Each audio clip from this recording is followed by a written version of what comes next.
Assalamualaikum warahmatullahi wabarakatuh. Bismillahirrahmanirrahim.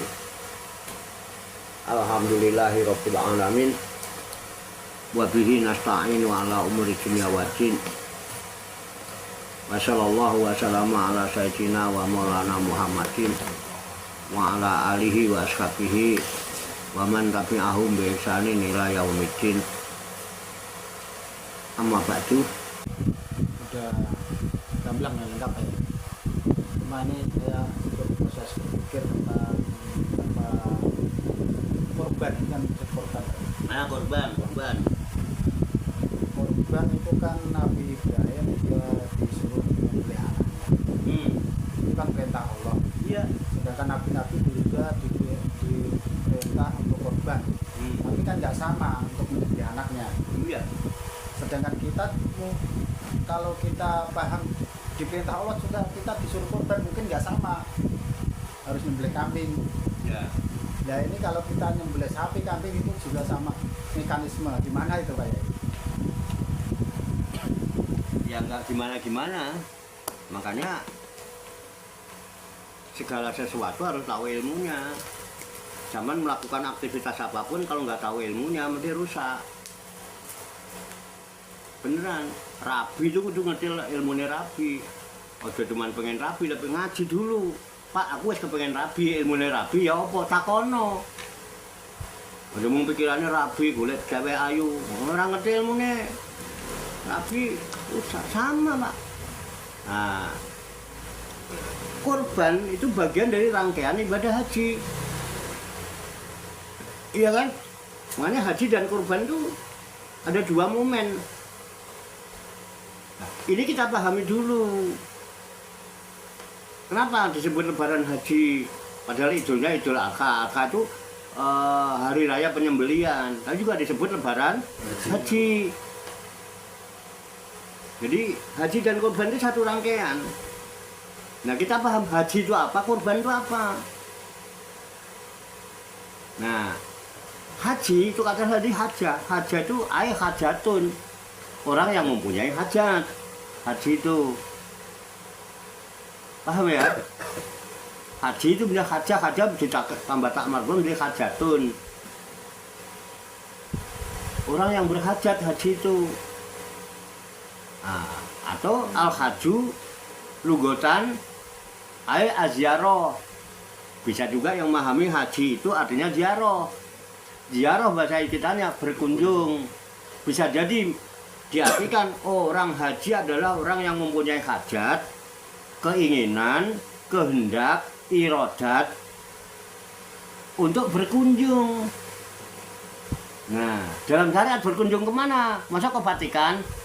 Nah, dalam syariat Islam, orang yang berhajat untuk berziarah, berkunjung ke Baitullah.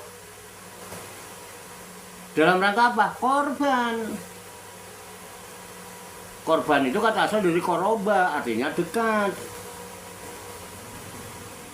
Untuk menggiring diri kita yang selama ini kita jauh dari Tuhan, mbok menawa setelah berkunjung ke rumahnya, itu kita bisa lebih dekat dengan Tuhan. Itu tujuannya. Sampean sebetulnya bisa lewat HP aja dari sana, dari rumah.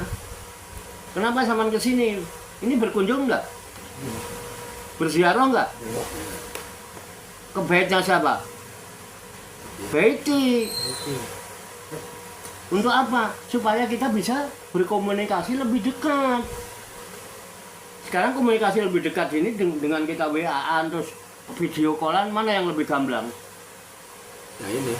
Itu tujuan haji sebetulnya, bukan untuk selfie. Makanya haji itu harus korban itu dalam rangka pendekatan. Makanya lihat ayatnya.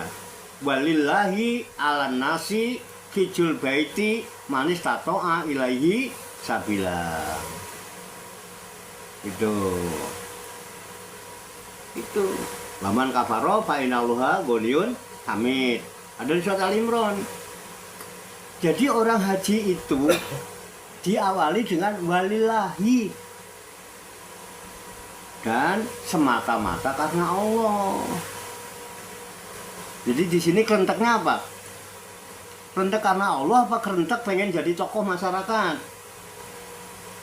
Ah, saya mau haji biar lebih mendapatkan kepercayaan. Itu ada di kerentek. Itu yang akan menumbuhkan niat yang di dalam kolbu. Makanya rikoh itu fil kolbi. Niat juga di dalam kolbu tempatnya. Kolbu itu tempat terbitnya roh. Jadi kan ada rohnya enggak? Jari urip, kok enggak ada rohnya? Makanya kadang ada ungkapan gini. Alhamdulillah ya. Di Jakarta itu masjidnya bagus.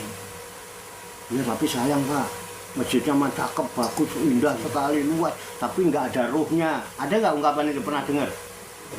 Kenapa? Aktivitasnya. Kowe urip kok ngono. Duwe krentek apa ora? Ini masalahnya. Nang duwe krentek kok duwe niat. Punya niat, ada tanda hidup adalah harokah.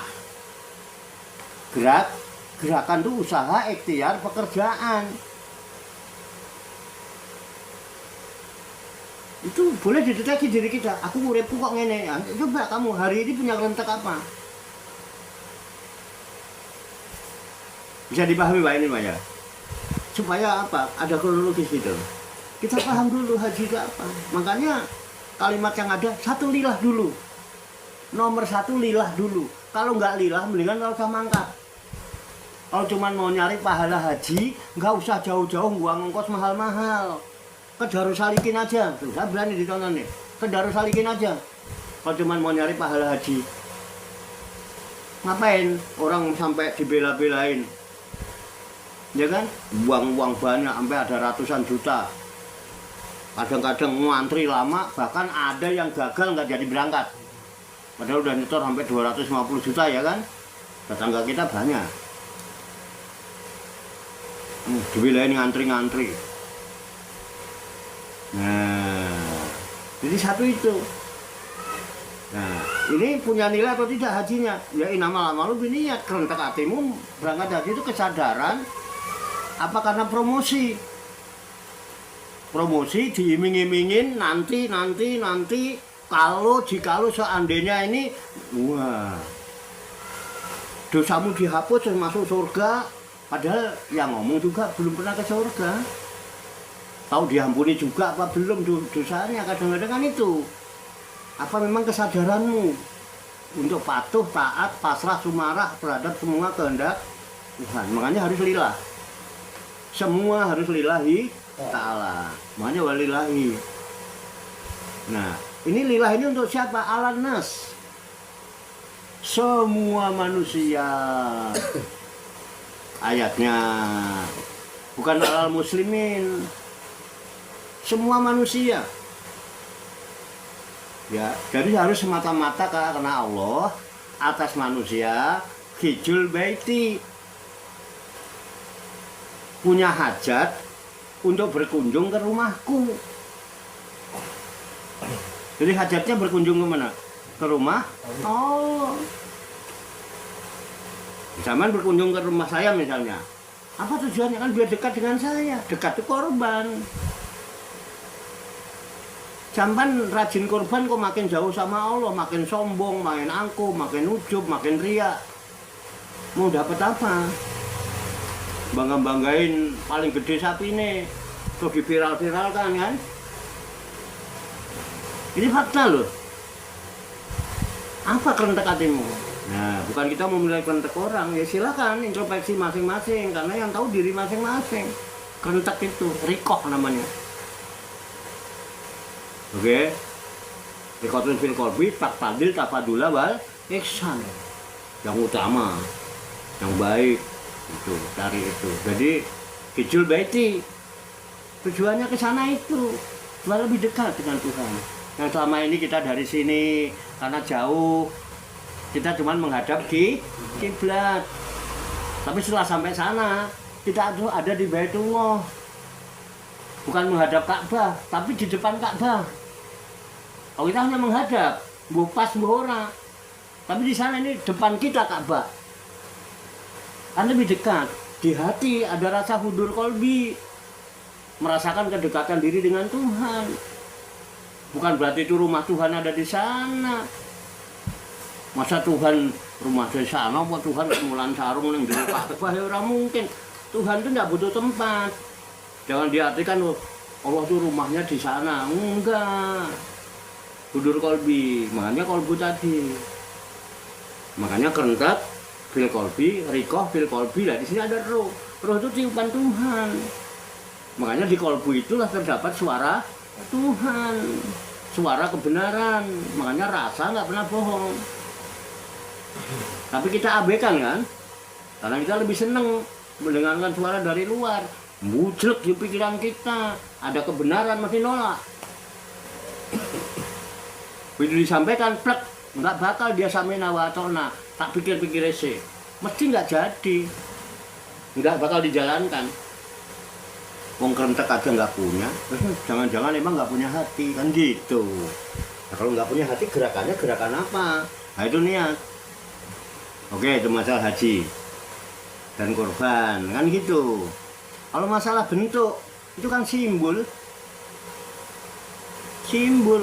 Nah, sekarang kan dari hasil istihad menimbulkan berbagai sudut pandang yang berbeda-beda yang menjadi ribut. Sapi untuk 7 orang, kambing untuk 1 orang, susah juga kita nggak temukan itu. Ya bagaimana yang anak patungan di sekolahan dimintain uang korban? Memang cukup diminta uang korban 100.000 misalnya. Padahal 1 orang harus 1 kambing, mumet lagi. Nah di sini loh nama anak korban itu. Jadi jangan jangan terpaku pada simbol.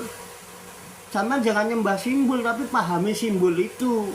Apa makna yang ada dalam simbol-simbol keagamaan ini untuk dijadikan pelajaran dan sikap hidup kita. Gitu. Makanya walillahi ala nasi hijul baiti. Kunjung ke rumahku, tapi bagi siapa? Manis tato'a. Bagi siapa saja yang mampu. Mampu ini bukan hanya karena duit, mampu ilmunya terutama. Kan harus tahu. Tahu apa? Jalannya. Kalau nggak tahu jalannya nanti salah. Di sana mau mendekatkan diri sama Tuhan, loh di sana cuma dihabiskan buat selfie. Itu masalah yang korban. Supaya dekat korban itu sebetulnya. Malah kalau pedus siji gitu. Nah, terus piye? Ya kan? Ini ribet juga kadang-kadang. Tapi kalau kita melihat sejarahnya Nabi Muhammad itu menyembelih kambing 2. 1 untuk Nabi dan keluarganya. Terus menyembelih lagi untuk umatnya. Kira-kira kalau yang nyembelih korban Nabi Muhammad untuk umatnya diterima nggak sama Tuhan? Masih dia nabinya, kasihnya. Jadi kalau kita emang nggak mampu untuk berkorban, jangan ngutang-ngutang. Biar kelihatan wah ngutang.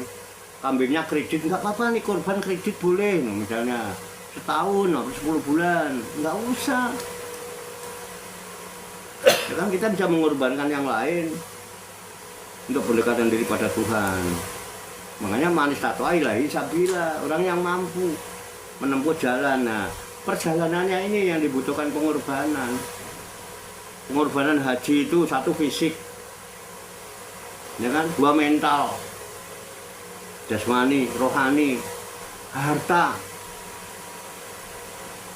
raga, jiwa, semua. Taruhannya mati. Jangan gayanya toh kalau pamitan ini pertemuan gayanya seolah pamitannya kayak wong pamit mati. Di sana mah kagak inget mati. Padahal udah dibungkus kain putih itu. Malah gua yang gaya depan Ka'bah. Ada apa? Enggak ada. Ada. Banyak. Makanya di Quran itu jelas. Yang kemarin kita baca ayat 200, Al-Baqarah 200, 201, 202. Haji dan kurban, haji lah, sebenarnya kurban itu hanya ke bawah. Ya kan orang-orang kurban rapopo nek ora duwe kok. Iya kan? Gitu. Yang masuk rukun Islamnya itu kan haji. Kurban itu rangkaiannya. Gitu. Haji itu puncak. Pungkasan dari rukun Islam. Puncak. Nah, kenapa ada kata sabil? Kita ini dalam perjalanan. Perjalanan itu ada puncak perjalanan sekarang. Sekarang ya, kan ada hajat, ada kemampuan, ada perjalanan. Betul? Nah, kita ini hidup punya hajat enggak? Iya. Dalam perjalanan apa tidak? Dalam. Butuh kemampuan apa tidak? Nah, sekarang saya tanya. Anggaplah dari mulai balik, kita masih hidup balik, sampai nanti, sampai sekarang, hajat dalam melakukan perjalanan hidup kita dengan berbagai aktivitas, itu puncaknya apa hajat sampean? Keinginan sampean. Hajat itu kan keinginan, kemauan, kehendak. Apa maunya sampean dalam perjalanan hidup ini?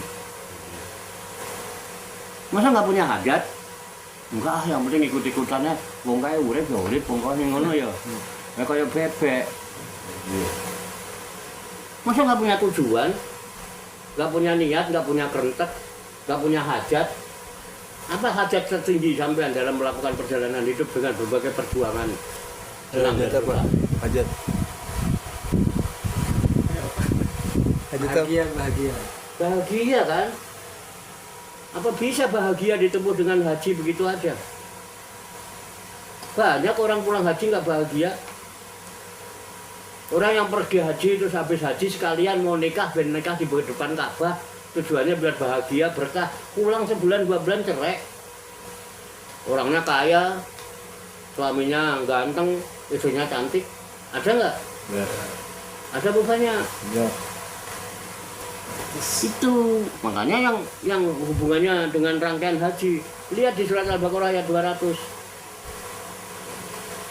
Di ayat 200 itu jelas ayatnya, faida qadaitum manasikakum fadkurullaha kadzikrikum abaakum au asada dzikra.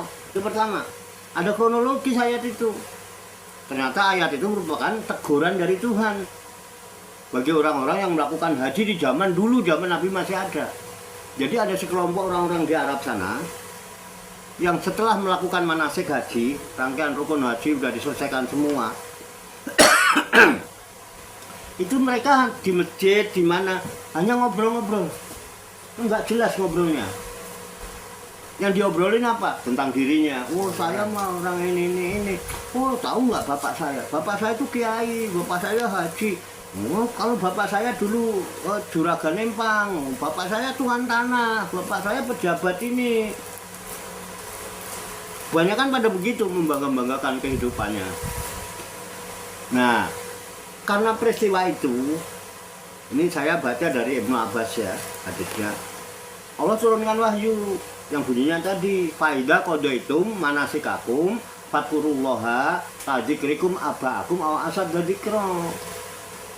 Faida kodo itu maka apabila kalian telah menunaikan manasikakum, manasik haji kalian sudah selesai, fadkurullah,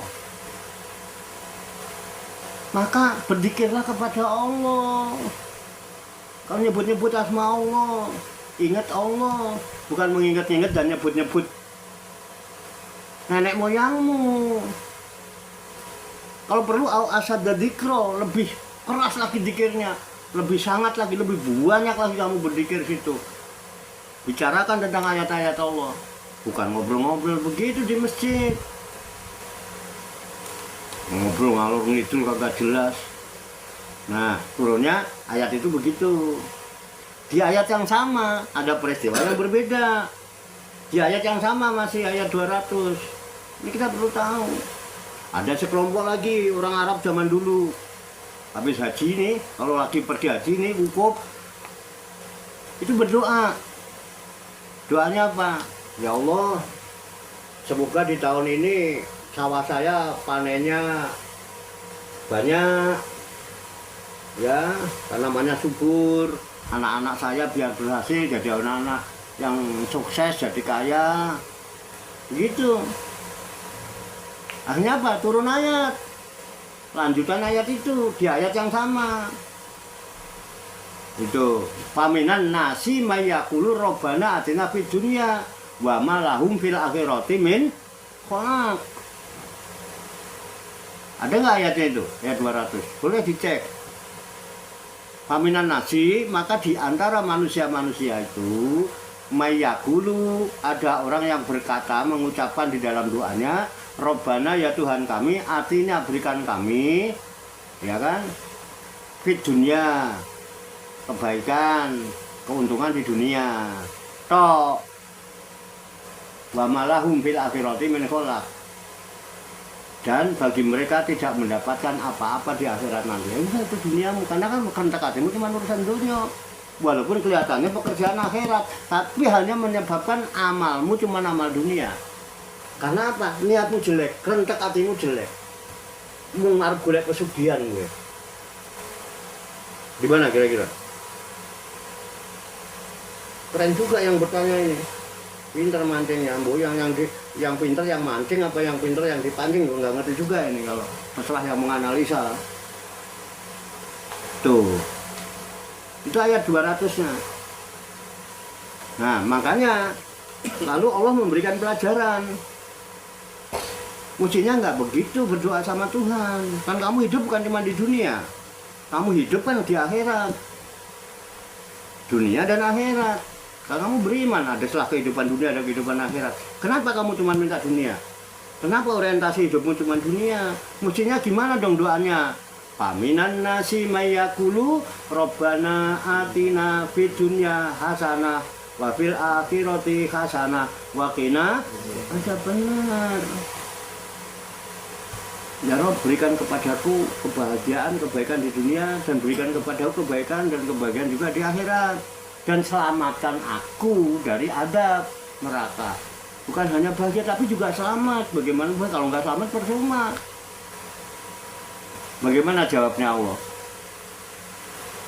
Nggak cukup dengan kamu berdoa itu.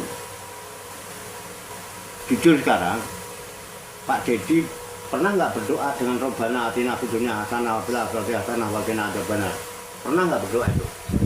Sering. Berapa kali? 5 kali. 5 kali? Umurnya berapa sekarang? 52 baru baca doa itu cuma 5 kali, pantesan. Umur udah 52 baca doa itu baru 5 kali. Sehari, satu kali. Kita kan bukan 1 hari, maksudnya dari balik aja sampai sekarang udah berapa tahun. Bilangnya sering, masa cuma 5 kali? Usia udah 50 tahun. Kali sehari. Iya kan? Berapa kali kira-kira? 300 kali lah. Hah? 300 kali. Hah? 300 kali. 300? Ya. 5 kali 50 tahun. 5 kali. Oh, banyak lah. Harus sadar. Banyak kan? Banyak. Bingung jawabnya tuh. Itu yang berdoa sendiri. Ya. Yang ngaminin? Balikin nggak hitung. Hitung. Hasilnya? Hasilnya ya begini. Sejahtera, bahagia, damai, tenang, tentram. Apa masih ada galuh, masih khawatir, resah, risau? Iya. Nah, kudune wis sugih sampean. Wis sejahtera, ora ketung kok dungane. Pasti ada yang nggak beres. Di sini letak nggak beresnya. Lihat ayat 202. Ulaika lahum nasibum mimma kasabu. Ulaika mereka yang berdoa itu, yang berdoa begitu itu kan mereka itu ya. Itu kata tunjuk mereka yang berdoa tadi itu, lahum bagi mereka nasibun akan mendapatkan bagiannya. Bagian dari mana? Mimma kasabu, sesuai dari apa yang mereka kerjakan dan mereka usahakan. Usaha kamu sejauh mana? Kowe nek ngrobana atina ra ketung ning masjid, Allah nggak akan menurunkan uang itu dari langit ke masjid. Kerja lu, usaha. Jadi kalau udah ada kerentek pengen bahagia dunia akhirat, ada niat pengen bahagia dunia akhirat, segera lakukan pekerjaannya. Itu yang dinilai oleh Allah. Makanya kata Nabi, setelah Fathu Mekah itu nggak ada hijrah-hijrah itu. La hijrah batal fathi. Nggak ada hijrah lagi setelah Mekah dikuasai oleh umat Islam. Yang ada niat dan jihad. Niat, kerentak hati tadi, dan kemauanmu dengan sungguh-sungguh melakukan niat itu pun dari ridho Allah. Kalau itu udah kau lakukan, wallahu syari'ul hisab. Dan Allah sangat cepat menghisapnya. Ketika kamu kerentak, kamu kerjakan, Allah hisap. Cepat. Tapi kamu ngomong nggak kamu lakukan, Allah juga tetap hisap. Yes, lambemu ndamblek kowe.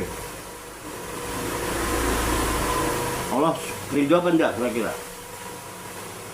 Ketika kau niat, kerentak baik, kamu lakukan, Allah cepat itu. Allah ridho. Kalau Allah ridho, apa yang tidak? Ini cari ridho Allah itu penting. Gak usah minta macam-macam. Tapi usahamu itu yang akan menentukan. Karena itu ada perjuangan. Hidup itu perjuangan. Perjuangan dituntut pengorbanan. Berani hidup harus berani berjuang. Berani berjuang harus berani korban. Kalau nggak berani korban jangan berjuang. Kalau nggak berani berjuang, mau dia aja nggak usah hidup. Wirat. Usahamu untuk dunia mana? Allah perintah kok. Kita masih hidup di dunia. Di dunia ini kita punya istri, punya anak. Itu amanat dari Tuhan semua. Istri dan anakmu dia butuh biaya, butuh makan, butuh nafkah. Tanggung jawab itu. Bukan tanggung jawabnya orang lain. Bukan tanggung jawab mertua, bukan tanggung jawabnya bapakmu. Tanggung jawabmu karena itu istri dan anakmu. Allah hanya nilai usahamu sejauh mana. Nah kalau kamu asal-asalan usahamu ya wajar ya, kalau cuma kayak gitu aja hidupmu, jangan salahkan Tuhan. Takdir Tuhan. Tuhan itu takdirnya maha baik. Tuhan itu maha baik, takdirnya nggak pernah salah. Takdir itu kadar. Ketetapan nilai itu kadar. Kadarnya sekian. Nah, kadar ini ditentukan ya kan mimma kasabu, dari apa yang kamu kerjakan. Semakin besar pekerjaanmu akan semakin besar hasilmu. Terus sejauh mana usahamu? Ini yang kadang nggak disadari. Dan ini nggak pernah disampaikan ayat-ayat model begini. Kalau yang bukan otak wajar, guru ngaji orang ngerti ngene iki wajar. Guru ngaji itu mungkin lebih gigih. Ngarepin berkat terus. Ngarepin masjid. Gak ada Tuhan menurunkan duit itu dari langit turun di masjid itu enggak. Masjid itu adanya duit kotak. Masjid Riyadus Salikin, Darus Salikin, berapa kotaknya sih? Diarep banget. Berapa itu kotaknya, hitung aja tiap Jumat. Usaha. Dan lihat setelah habis Jumat ada perintah itu. Jadi apa ya ayatnya itu kalau di ya jadi namanya ida kodi ali sholatim min yaumil jumati fata'ul adzikra badal balik dalikum khairukum in kuntum. Kemudian setelah selesai wa ida kodi ati sholati fantasiru fil ardi wabtagu min fadlillah. Tuhan. Selesai sholat Jumat, bertebaran kamu di muka bumi, cari karunia Allah. Habis sholat Jumat, ayo. Gitu. Kita kan enggak. Wah nanti mau jadwal khotbah Jumat deh.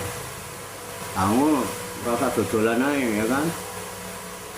Jebul bar khotbah Darus Salikin ora diamplopi mojar kowe anakmu ngenteni ning omah. Hah? Iya nek kotak ana isine ora. Halo. Kenapa kamu begitu? Siapa dia? Sama gua kan tak pernah khotbah. Nah, ini kan. Rugi. Sabu kok esok mangkat. Wah, jam 10 ya. Baik. Nah, 11 nih. Perjalanan berapa menit ya? Mulai neng terus dilayani. Neng sambil jalan aja. Neng pulang wis oleh-oleh plek. Mandi rapi-rapi ya kan. Ngarep mangan sik ya kan. Mangane bar khotbah menolak. Iya nek diamplopi ora kadung tengel luwe ora diamplopi ya kan. Nah itu. Nah, sarapan sarane sik. Mangkat Jumatan. Khotbah, nah kok diamplop itu bonus. Ya kan? Bonus. Pokoknya kan ganjaran. Ridho Allah pokoknya itu. Gaji pokoknya ridho Allah kamu. Wes kalau Allah udah ridho udah jangan khawatir. Yang bikin kita susah karena Allah nggak ridho, makanya itu yang disebut kualat. Karena apa? Kerentekmu dengan lambemu dan gerakanmu nggak cocok. Makanya dari koh ada kolbiyah, ada rupiah. Ini 3 ini satu paket. Ini mencar-mencar, rasanya apa? Allah murka. Ya yuladina amanu. Itu 5 takulu nama lataf alun. Yo, orang yang ngaku beriman. Kenapa kamu mengatakan sesuatu yang tidak kamu perbuat? Kerentakmu gimana? Kerentakmu kamu berani ngomong gitu kan dari kerentak tuh. Kenapa nggak kamu perbuat? Berarti ngomongmu pasti cuma basa-basi, bukan karena kerentak hati, bukan karena kesadaran. Sehingga kamu tidak perbuat. Tapi kamu sudah lontarkan. Ngajak orang lain. Kabur maafan indah Allah, sangat besar kemurkaan di sisi Allah. Inta puluh malah tafalun. Jika kamu mengatakan sesuatu yang tidak kamu perbuat, orang mendapat murka Allah itu disebut kuat. Nah itu kira-kira Haji Gurfan gitu, tujuan utamanya. Ya, monggo punya silahkan. Tapi niatnya harus jelas, lillahi. Umrah juga gitu. Wa'atimul hajja wal umrota lillah. Sempurnakan haji dan umrohmu itu harus lillah, jangan nggak lillah. Itu Quran Pak, dua-duanya silahkan cek itu surat. Wa'atimul hajja wal umrota lillah. Sempurnakan haji dan umrohmu semata-mata karena Allah, untuk mencari ridho, bukan karena macam-macam. Itu kerentak hati itu yang harus dijaga. Itu hubungannya dengan Pak Andri tentang nih. Nyambung. Nah, gimana? Ada yang mau nambahin? Silahkan.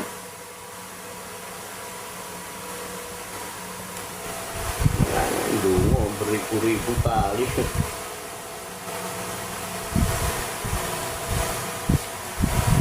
Harus dibangi. Ayo jalan. Ada kurang paham, kurang puas, enggak begitu Pak. Saya maunya begini. Begitu aja udah enggak apa-apa. Boleh adu argumentasi asal jelas gitu. Ada landasan, ada itu gitu. Kan namanya diskusi, bukan debat, bukan diskusi. Urun rembuk, tukar pengalaman.